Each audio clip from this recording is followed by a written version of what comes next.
Yakuza 4. Released in March 2010, which is the exact time the story takes place, Yakuza 4 continues the saga of Kazuma Kiryu, but Kiryu is not the only playable character this time around. And what may have been intentional, Yakuza 4 features 4 playable characters. And we're going to take our time going into all of them. Yakuza 4 received a remaster for the PlayStation 4 in 2020, which was then ported to the Xbox One a year later. That's the version I'm using. Be forewarned, there will be spoilers throughout the video for the entire game, so if you don't want to be spoiled, I recommend you play the game first. That's your warning. If you continue from here, it's on you. Let's start with our plotting characters. Taking place in March 2010, we open with a new character, Shun Akiyama. Akiyama is a loan shark, but perhaps the nicest one imaginable. His whole deal is with his vast fortune. He has set up a business called Sky Finance. Essentially, people come to him asking for money. Akiyama will lend them whatever cash they need so long as they fulfill a request for him. No strings attached, no interest payments. That's pretty generous. In fact, we do see a bit of his backstory. In 2005, he was a bum living on the street, but the famous explosion on Millennium Tower at the end of Yakuza 1 pretty much caused him to become rich overnight. I wish it was that easy. Akiyama is a bit of a slob though, and he needs his secretary Hana to keep him from falling apart, who gets a rather funny introduction.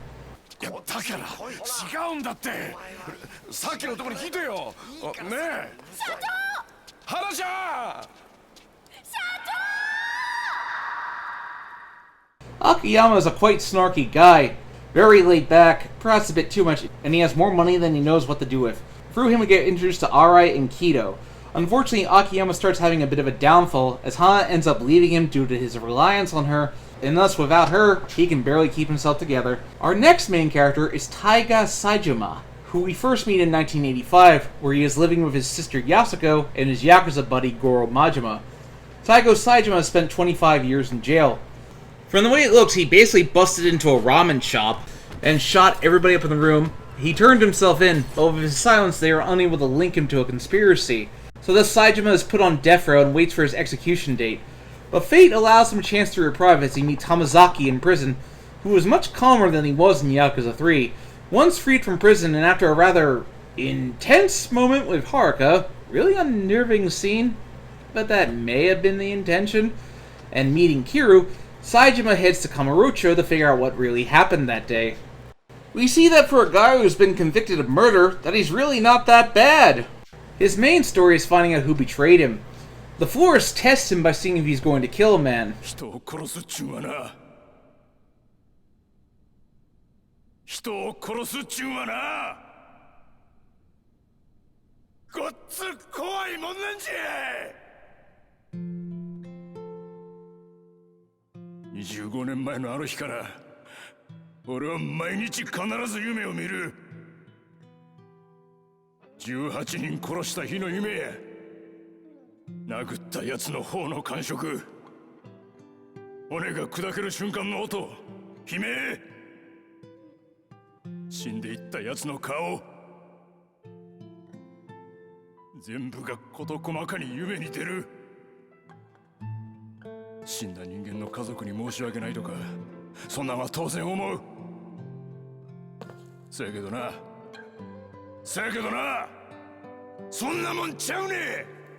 In a very somber scene, he reunites with his patriarch, who is a beggar on the streets now, and he can barely recognize him, and we see a tender side to Saejima.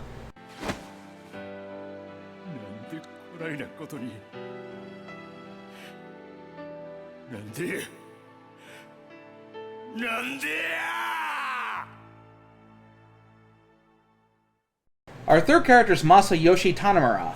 He is a cop, albeit a dirty cop. When we first meet him in Akiyama's story, he leaves Akiyama to get hauled in, and doesn't vouch for him. We see he's really not listening to being examined, as he's just listening to a horse race. He lives in Little Asia, which is a closed-off section of the city. Tanamura is interested in the events of that day in 1985, as it was his father's investigation that seemingly led to his murder, and now Tanamura wants answers for why and who killed his father. It makes for a good foil to Akiyama. Aside from Akiyama wearing red and Tanamura wearing blue, Tanamura values money while Akiyama doesn't care anymore. His chapter ends with him chasing Suguchi, who reveals to be the one who killed his father.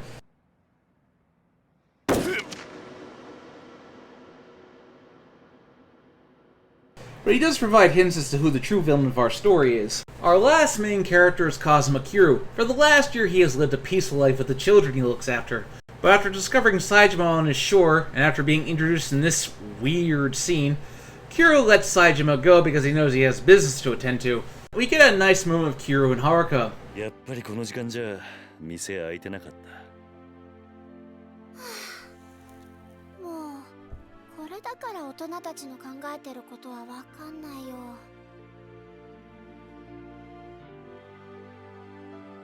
Enjoy your childhood while it lasts, girl.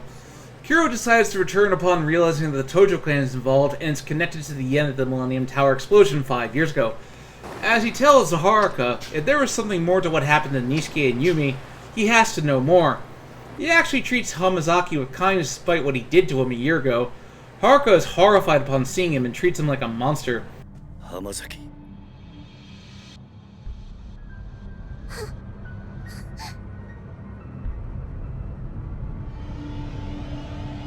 You see, unlike certain other characters, Haruka has common sense. It seems that Kiryu doesn't hold a grudge. I guess because he's had a second chance, he believes everybody deserves one. Now let's talk about some of our supporting cast. Arai seems to be presented as a top-ranking Yakuza official. In fact, Akiyama even compares him to Kiryu. カムロ商店橋は今までずっとそのボス猿を極道に求めてきた。だが桐生一馬というカリスマが去った今、ボス猿となれる人間はいない。Akiyama believes Arai is the one who will bring order to Kamurocho, but he has a rather brutal way of enforcing it. However, he does have some standards when he refuses to kidnap Kiryu's orphan children as leverage against him. He actually accuses Daigo of spitting on the legacies of Kazuma and Kiryu by siding with Minakaka. Arai is one of the more benevolent antagonists in the series, but since we have 4 protagonists, we have several antagonists. Kido is a young pup in the Yakuza world. He highly respects Arai and Akiyama, but he's basically trying to prove himself in the Yakuza world. He even gets along with Saejima, who he proceeds to look up to. However, he discovers that Akiyama keeps his 100 billion yen in a vault at Sky Finance. He ends up stealing it, and thus sets in motion the events of the finale. Daigo returns, and this time he's unfortunately on the side of the bad guys. Granted, he has good reasons for doing so. He's trying to save the Tojo clan from going under, but he's selling out some of his allies to do so, such as Majima getting sent to jail.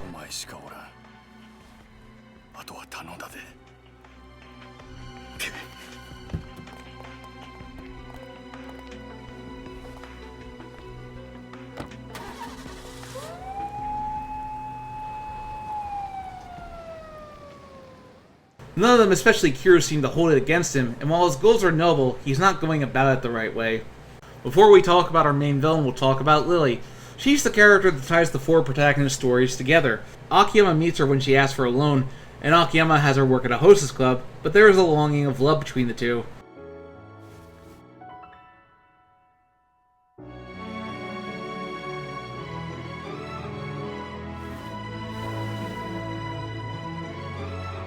But despite this, Akiyama discovers that she disappears. Tanemiro meets her again, and through her he gets information about the truth of his father's death, and how it connects to that night. Speaking of Saejima, Lily is actually Yasuko Saejima, Taijima's sister.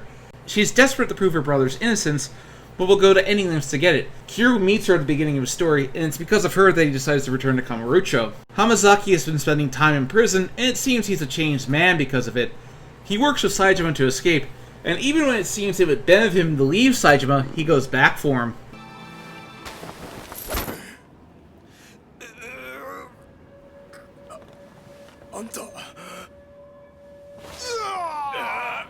Saejima was the only one who treated him with respect, along with Kiryu. In fact, he admits Haruka's grudge is valid, and doesn't hold it against her. But Hamazaki manages to redeem himself for what he did to Kiryu the previous year, with his life.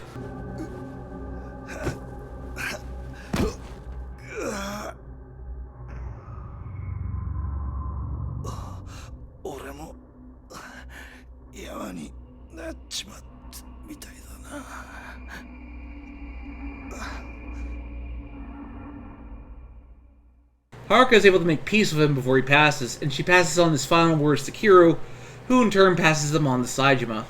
警察から登場会を守ってくれと。登場会は俺たちの生きた証だ。Our main villain is Shishiro Minakaka, a legend in the police force who rose to deputy commissioner, and is as corrupt as they come. We see that he suspects that there is more to Saijima's seeming murder of the Uno unit, but... 私に桂木勲を引き合わせなさい。そうすれば今回のこの事件、君の報告書通りの結末にするが。In fact, his influence goes back to the first game, as he was involved with the mission of the 10 billion yen, and has used illegal funds to spread his influence throughout Japan. He's shown to go low, such as when he orders Ira to kidnap Kiryu's children to use against him, which Ira doesn't go through with, but he's also quite crafty. One of the most memorable scenes in the story is that it's revealed Saejima didn't actually kill anyone, it was all rubber bullets. Which is a little hard to take seriously. And that's coming into the big twist that comes at the end. We're gonna get into this. It all comes to a head at the end of Kiryu's final chapter, as he heads to West Park and confronts Katsuruki, who has Yasuko and Saejima bound and gagged. What follows is basically a lot of gunfire, betrayal, and backstabbing, which is pretty typical of Yakuza. Yasuko manages to redeem herself with the blood on her hands as she dies in her beloved brother's arms. おい安子安子おい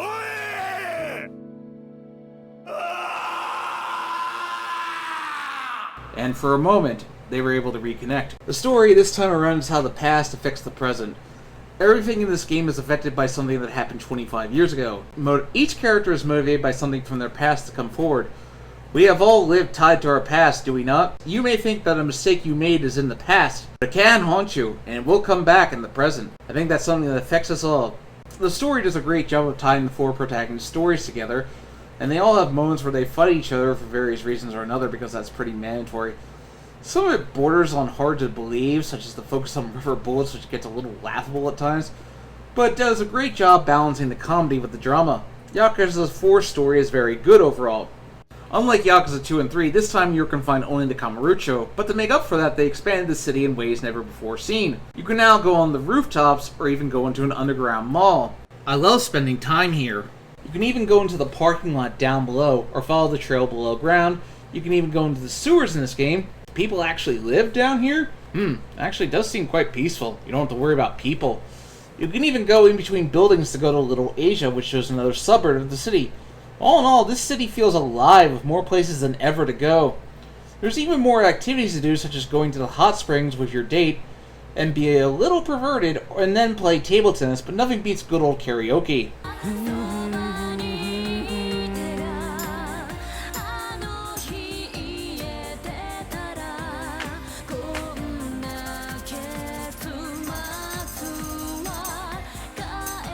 So I really liked going around Kamurocho this time. It felt very rewarding. What was old was now new. They kept the additions they made with the Yakuza 3 gameplay, but they added some improvements. For example, when you get close, when you're chasing somebody, you'll get a very easy Q2E that will weaken the one you're pursuing. Saejima can't be seen by the cops. If he is, you have to partake in a chase scene. Why are they targeting him specifically? In fact, it's for this reason that it's best to stay below ground to Saejima. Tanamuro actually has a rather interesting set piece where he chases after someone in a speedboat, which has never been done before in Yakuza. Do a heat action enough times and your character will learn an additional move that typically requires pressing a button. This actually does come in handy when trying to finish a goon off quick. Let's talk about each of our 4 playable characters real quick, starting with Akiyama. Akiyama uses his legs to attack, he never uses his hands. He's incredibly agile and can pull off longer combos. This comes at the trade-off of his strength. His kicks don't hit as hard as the other 3. Saejima is a grappler, essentially becomes a close-range powerhouse, and his strikes have the most power, but he is the slowest character in the game. Tanamura comes with a parry maneuver, and when properly leveled up, he can instantly KO any opponent by handcuffing them, but this comes at the cost of very low health. Kira is the most well-balanced of the 4, playing as he always does. In fact, I was able to get some of Kira's best abilities unlocked early. The sub-stories are much more manageable this time around. One of the most notable was playing Russian Roulette.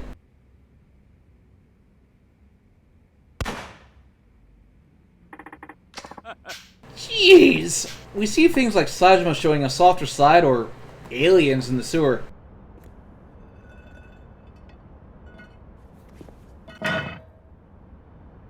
Yeah, that just happened!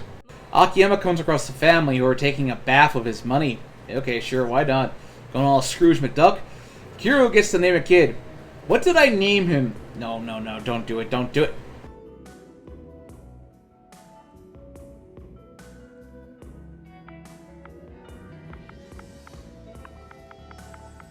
Of course I did. What else would I pick? Nah, at least I didn't pick Sasuke. Ugh. I was actually able to fight Amon this time, and since you have 4 characters, you must fight Amon and his 3 brothers. Akiyama fights Kazuya, not the guy from Tekken, but he's fairly easy. What I found effective was kicking him up against the wall. Saejima fights Jiro, who wields a hammer that can destroy you in a few hits. Ugh. What always makes him annoying is that he can heal, which makes draining his health a chore. Like the previous games, everybody has a master that they can train under. Akiyama does a variety of activities such as running and shooting. Saejima has to dig underground. Tanemiro spars with Nair. Hiro just fights some pupils of the master and gets some needed buffs. If I'm gonna beat the Amon brothers, I gotta do this. Gotta get strong. Let's cue the training montage.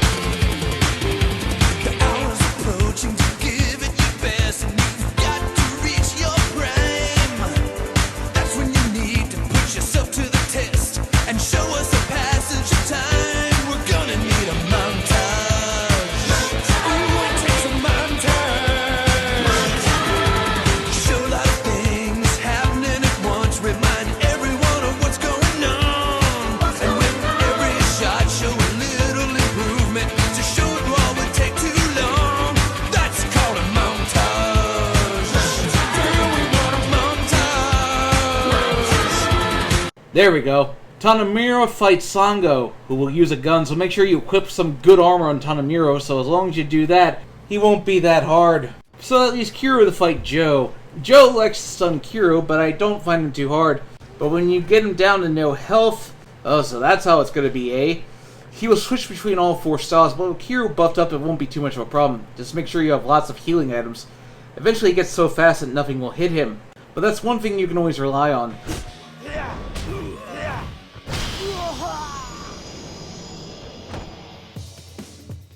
Yep, that'll do. Time for the ending. Big spoilers going forward. Our heroes honor Yasuko in a somber scene, and with that done, they walk to the Millennium Tower.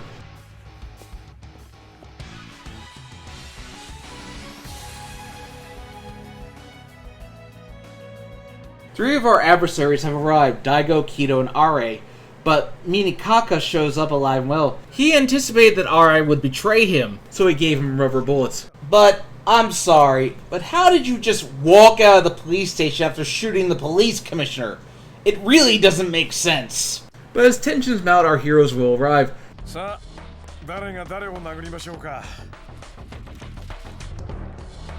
First up is Akiyama versus Arai.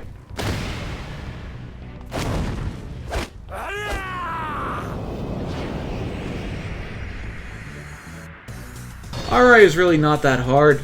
The QTE is quite cool.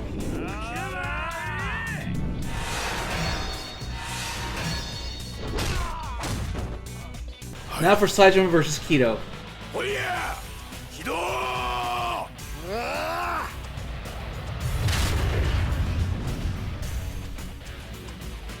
With this fight, I find it best to charge up Saejima's attacks, as you inflict a little bit of damage on him each time. Like last time, it comes down to a QTE.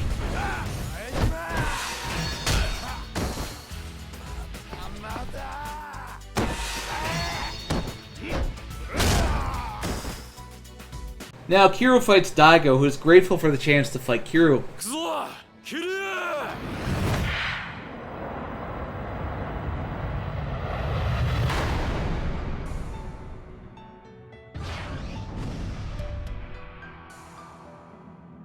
Daigo is definitely a bit trickier.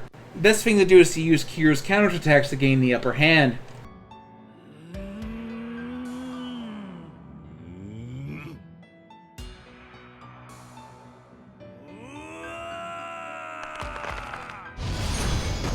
Now for our final showdown, Tanemiro versus Minikaka.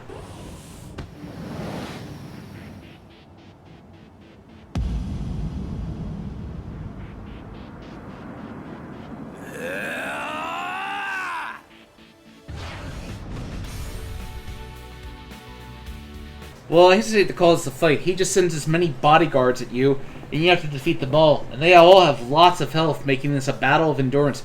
All Minikaka will do is shoot at you. Once all his guards are down, Minikaka is remarkably easy since all he does is run away and try to shoot you.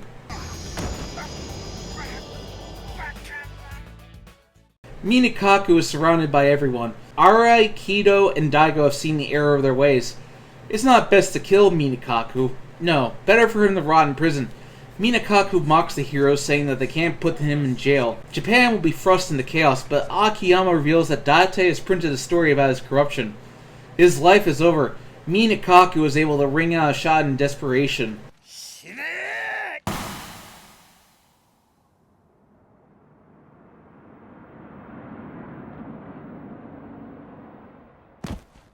Akiyama! No, game, I already went through this with Rukia. I'm not going for this again.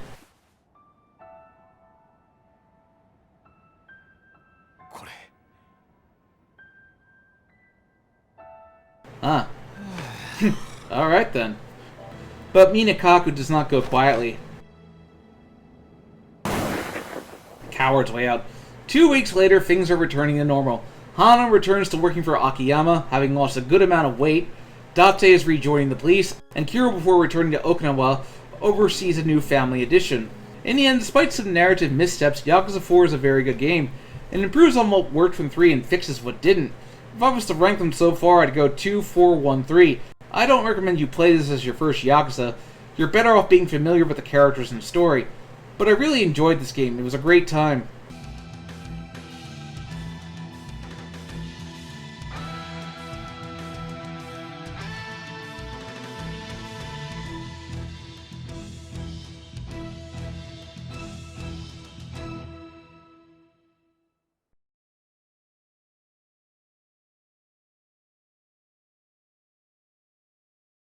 Thanks for watching. If you like this video, please hit that bell, like, and subscribe button.